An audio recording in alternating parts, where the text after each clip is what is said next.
আসসালামু আলাইকুম রহমতুল্লাহ বরকাতুহ। ওয়াল্লাহ আলহামদুলিল্লাহ। ইসলাম মুসলমানদেরকে রিউনাইট করে এক সেকেন্ডে। আপনি পৃথিবীর যে কোনো দেশে যান, আপনি যখন নামাজ পড়তে যাবেন তখন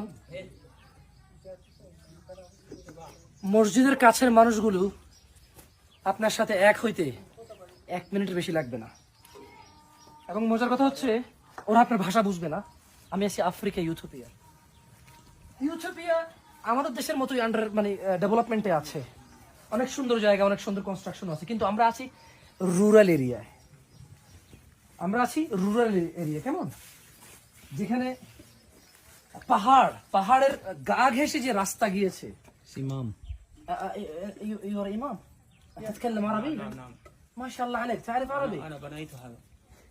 أنا مسكين. الله يتقبل منك. والله مفرد أنا بنيت هذا. الله يتقبل منك. أستاذ كبار. الله يتقبل منك. الله يتقبل. أستاذ قديم.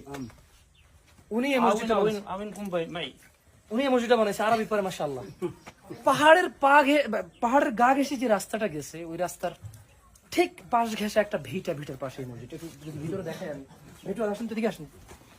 সুবহানাল্লাহ, সুবহানাল্লাহ, সুবহানাল্লাহ। আমরা যোহর আর আসর কসর করতে আসছি এখানে। একটু ভিতরের দিকে আসেন। এটা হচ্ছে মসজিদ, অথচ আল্লাহ সুবহানাহু ওয়া তাআলা আমাদের এসি দিছে, ফ্যান দিছে, লাইট দিছে, বিল্ডিং দিছে, সিরামিক দিছে, কার্পেট দিছে, সুন্দর মাইকে সুন্দর ইমামের তেলাওয়াত করে পড়ে শোনায়।